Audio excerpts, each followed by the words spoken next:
1차 탄핵소추안이 제418회 정기회 회기에 투표 불성립되었지만 이 사건 탄핵소추안은 제419회 임시회 회기 중에 발의되었으므로 일사부재의 원칙에 위반되지 않습니다.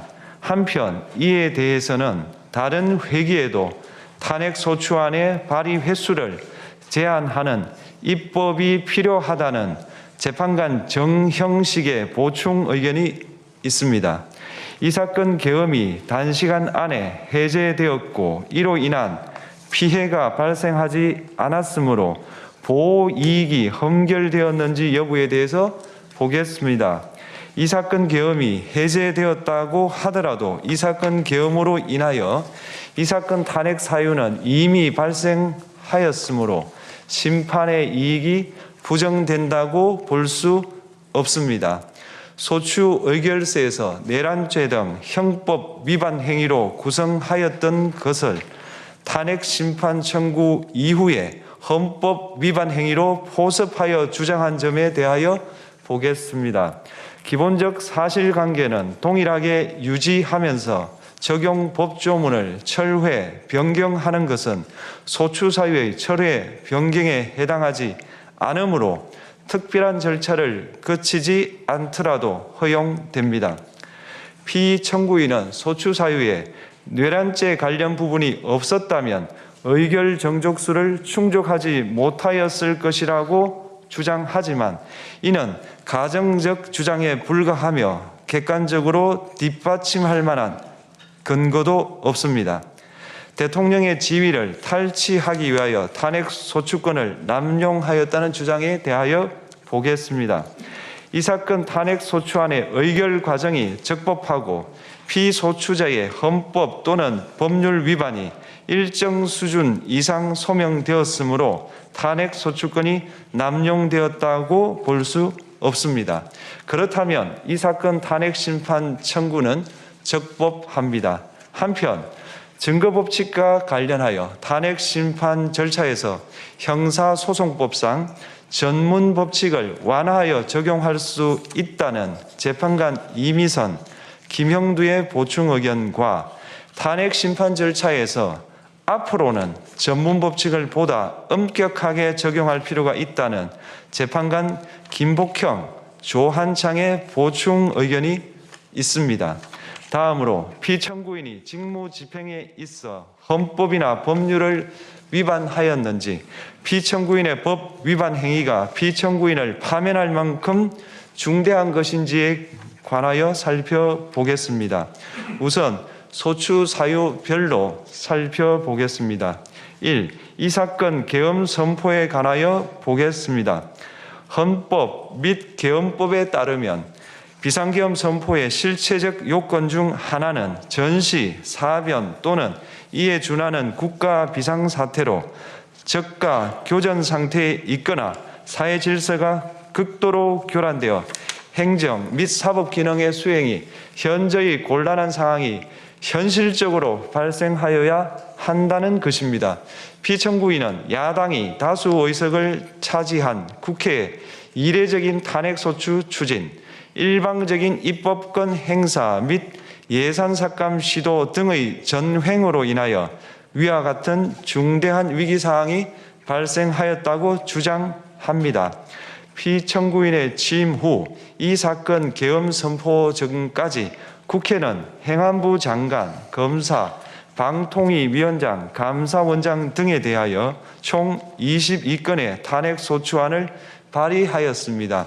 이는 국회가 탄핵소추 사유의 위법성에 대해 숙고하지 않은 채 법 위반의 의혹에만 근거하여 탄핵심판 제도를 정부에 대한 정치적 압박 수단으로 이용하였다는 우려를 낳았습니다. 그러나 이 사건 계엄 선포 당시에는 검사 1인 및 방통위위원장에 대한 탄핵심판 절차만이 진행 중이었습니다.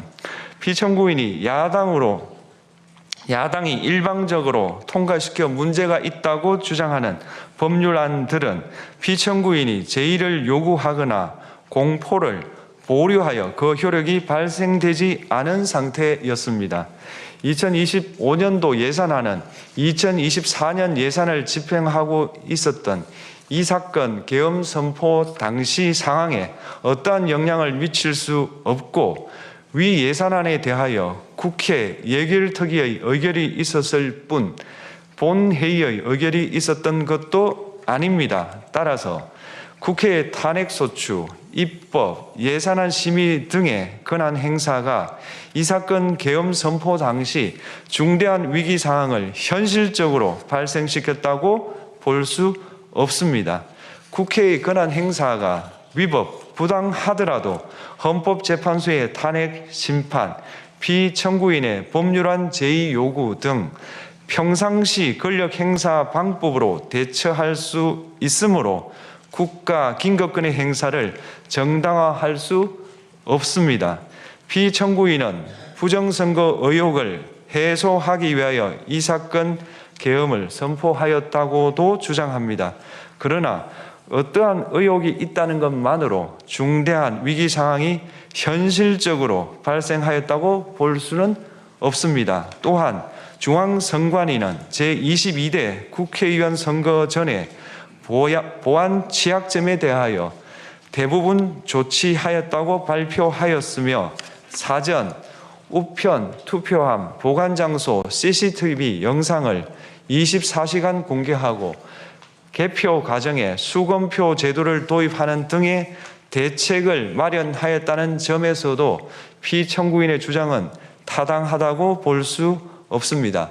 결국 피청구인이 주장하는 사정을 모두 고려하더라도 피청구인의 판단을 객관적으로 정당화할 수 있을 정도의 위기 상황이 이 사건 계엄 선포 당시 존재하였다고 볼 수 없습니다.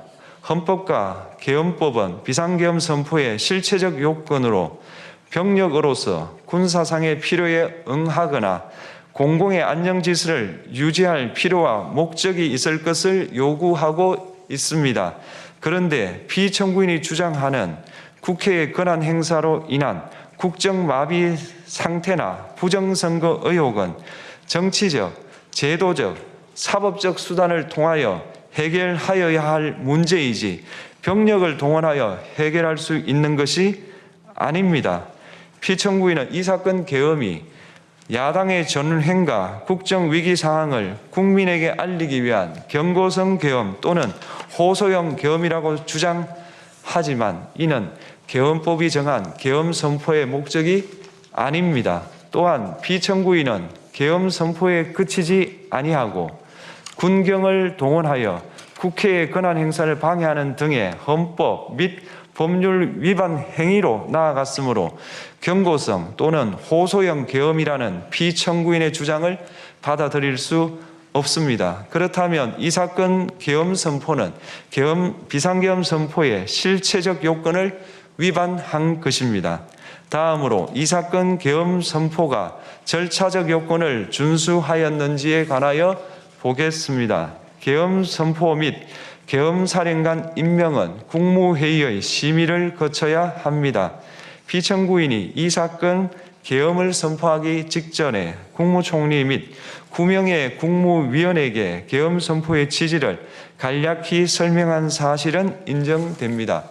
그러나 피청구인은 계엄사령관 등 이 사건 계엄의 구체적인 내용을 설명하지 않았고 다른 구성원들에게 의견을 진술할 기회를 부여하지 않은 점을 고려하면 이 사건 계엄 선포에 관한 심의가 이루어졌다고 보기도 어렵습니다. 그 외에도 피청구인은 국무총리와 관계 국무위원이 비상계엄 선포문에 부서하지 않았음에도 이 사건 계엄을 선포하였고 그 시행 일시, 시행 지역 및 계엄사령관을 공고하지 않았으며 지체 없이 국회에 통고하지도 않았으므로 헌법 및 계엄법이 정한 비상계엄 선포의 절차적 요건을 위반하였습니다. 2. 국회에 대한 군경 투입에 관하여 보겠습니다. 피청구인은 국방부 장관에게 국회에 군대를 투입할 것을 지시하였습니다. 이에 군인들은 헬기 등을 이용하여 국회 경내로 진입하였고 일부는 유리창을 깨고 본관 내부로 들어가기도 하였습니다. 피청구인은 육군 특수전 사령관 등에게 의결 정족수가 채워지지 않은 것 같으니 문을 부수고 들어가서 안에 있는 인원들을 끄집어내라는 등의 지시를 하였습니다. 또한 피청구인은 경찰청장에게 계엄사령관을 통하여 이 사건 포고령의 내용을 알려주고 직접 6차례 전화를 하기도 하였습니다. 이에 경찰청장은 국회 출입을 전면 차단하도록 하였습니다. 이로 인하여 국회로 모이고 있던 국회의원들 중 일부는 담장을 넘어가야 했거나 아예 들어가지 못하였습니다. 한편 국방부 장관은 필요시 체포할 목적으로 국군 방첩사령관에게 국회의장, 각 정당 대표 등 14명의 위치를 확인하라고 지시하였습니다. 피청구인은 국가정보원 1차장에게 전화하여 국군 방첩사령부를 지원하라고 하였고 국군 방첩사령관은 국가정보원 1차장에게 위 사람들에 대한 위치 확인을 요청하였습니다. 이와 같이 피청구인은 군경을 투입하여 국회의원의 국회 출입을 통제하는 한편 이들을 끌어내라고 지시함으로써 국회의 권한 행사를 방해하였으므로 국회에 계엄 해제 요구권을 부여한 헌법 조항을 위반하였고 국회의원의 심의 표결권, 불체포 특권을 침해하였습니다. 또한 각 정당의 대표 등에 대한 위치 확인 시도에 관여함으로써 정당 활동의 자유를 침해하였습니다. 피청구인은 국회의 권한 행사를 막는 등 정치적 목적으로 병력을 투입함으로써 국가 안전보장과 국토방위를 사명으로 하여 나라를 위해 봉사하여 온 군인들이 일반 시민들과 대치하도록 만들었습니다. 이에 피청구인은 국군의 정치적 중립성을 침해하고 헌법에 따른 국군 통수 의무를 위반하였습니다. 3. 이 사건 포고령 발령에 관하여 보겠습니다. 피청구인은 이 사건 포고령을 통하여 국회, 지방의회, 정당의 활동을 금지함으로써 국회에 계엄 해제 요구권을 부여한 헌법조항, 정당 제도를 규정한 헌법조항, 대의민주주의 비상계엄 하에서 기본권을 제한하기 위한 요건을 정한 헌법 및 계엄법 조항, 영장주의를 위반하여 국민의 정치적 기본권, 단체 행동권, 직업의 자유를 침해하였습니다. 4. 중앙선관위에 대한 압수수색에 관하여 보겠습니다. 피청구인은 국방부 장관에게 병력을 동원하여 선관위의 전산 시스템을 점검하라고 지시하였습니다. 이에 따라 중앙선관위 청사에 투입된 병력은 출입 통제를 하면서 당직자들의 휴대 전화를 압수하고 전산 시스템을 촬영하였습니다. 이는 선관위에 대하여 영장 없이 압수수색을 하도록 하여 영장주의를 위반한 것이자 선관위의 독립성을 침해한 것입니다. 5. 법조인에 대한 위치 확인 시도에 관하여 보겠습니다. 앞서 말씀드린 바와 같이 피청구인은 필요시 체포할 목적으로 행해진 위치 확인 시도에 관여하였는데 그 대상에는 퇴임한 지 얼마 되지 않은 전 대법원장 및 전 대법관도 포함되어 있었습니다. 이는 현직 법관들로 하여금 언제든지 행정부에 의한 체포 대상이 될 수 있다는 압력을 받게 함으로 사법권의 독립을 침해한 것입니다. 지금까지 살펴본 피청구인의 법 위반 행위가 피청구인을 파면할 만큼 중대한 것인지 관하여 보겠습니다. 피청구인은 국회와의 대립사항을 타개할 목적으로 이 사건 계엄을 선포한 후 군경을 투입시켜 국회의 헌법상 권한 행사를 방해함으로써 국민 주권주의 및 민주주의를 부정하고 병력을 투입시켜 중앙선관위를 압수수색하도록 하는 등 헌법이 정한 통치구조를 무시하였으며 이 사건 포고령을 발령함으로써 국민의 기본권을 광범위하게 침해하였습니다. 이러한 행위는 법치국가 원리와 민주국가 원리의 기본 원칙들을 위반한 것으로 그 자체로 헌법 질서를 침해하고 민주공화정의 안정성에 심각한 위해를 끼쳤습니다. 한편 국회가 신속하게 비상계엄 해제 요구를 결의할 수 있었던 것은 시민들의 저항과 군경의 소극적인 임무 수행 덕분이었으므로 이는 피청구인의 법 위반에 대한 중대성 판단에 영향을 미치지 않습니다.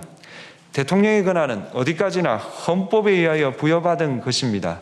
피청구인은 가장 신중히 행사되어야 할 권한인 국가 긴급권을 헌법에서 정한 한계를 벗어나 행사하여 대통령으로서의 권한 행사에 대한 불신을 초래하였습니다.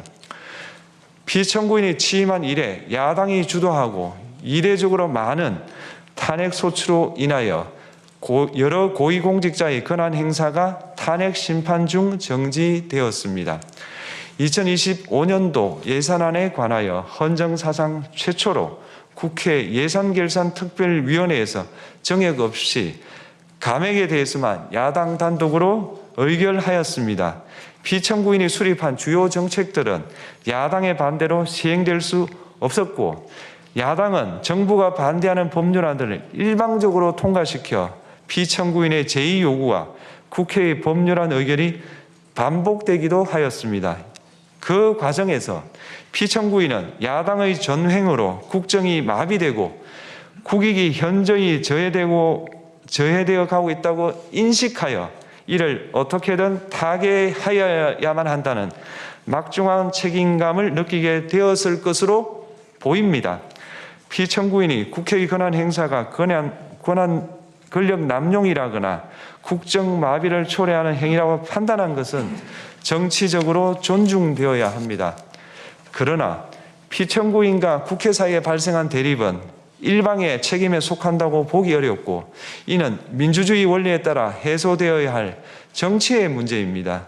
이에 관한 정치적 견해의 표명이나 공적 의사결정은 헌법상 보장되는 민주주의와 조화될 수 있는 범위에서 이루어져야 합니다. 국회는 소수 의견을 존중하고 정부와의 관계에서 관용 그리고 자제를 전제로 대화와 타협을 통하여 결론을 도출하도록 노력하였어야 합니다. 피청구인 역시 국회의 대표인 국회를 협치의 대상으로 존중하였어야 합니다. 그럼에도 불구하고 피청구인은 국회를 배제의 대상으로 삼았는데 이는 민주정치의 전제를 허무는 것으로 민주주의와 조화된다고 보기 어렵습니다. 피청구인은 국회의 권한 행사가 다수의 횡포라고 판단했다 하더라도 헌법이 예정한 자구책을 통해 견제와 균형이 실현될 수 있도록 하였어야 합니다. 피청구인은 취임한 때로부터 약 2년 후에 치러진 국회의원 선거에서 피청구인이 국정을 주도하도록 국민을 설득할 기회가 있었습니다. 그 결과가 피청구인의 의도에 부합하지 않더라도 야당을 지지한 국민의 의사를 배제하려는 시도를 하여서는 안 되었습니다. 그럼에도 불구하고 피청구인은 헌법과 법률을 위반하여 이 사건 계엄을 선포함으로써 국가 긴급권 남용의 역사를 재현하여 국민을 충격에 빠뜨리고 사회, 경제, 정치, 외교 전 분야의 혼란을 야기하였습니다. 국민 모두의 대통령으로서 자신을 지지하는 국민을 초월하여 사회 공동체를 통합시켜야 할 책무를 위반하였습니다. 군경을 동원하여 국회 등 헌법기관의 권한을 훼손하고 국민의 기본적 인권을 침해함으로써 헌법소의 책무를 저버리고 민주공화국의 주권자인 대한국민의 신임을 중대하게 배반하였습니다. 결국 피청구인의 위법 행위는 국민의 신임을 배반한 것으로 헌법소의 관점에서 용납될 수 없는 중대한 법 위반 행위에 해당합니다. 피청구인의 법 위반 행위가 헌법 질서에 미친 부정적 영향과 파급 효과가 중대하므로 피청구인을 파면함으로써 얻는 헌법소의 이익이 대통령 파면에 따르는 국가적 손실을 압도할 정도로 크다고 인정됩니다. 이에 재판관 전원의 일치된 의견으로 주문을 선고합니다. 탄핵 사건이므로 선고 시각을 확인하겠습니다. 지금 시각은 오전 11시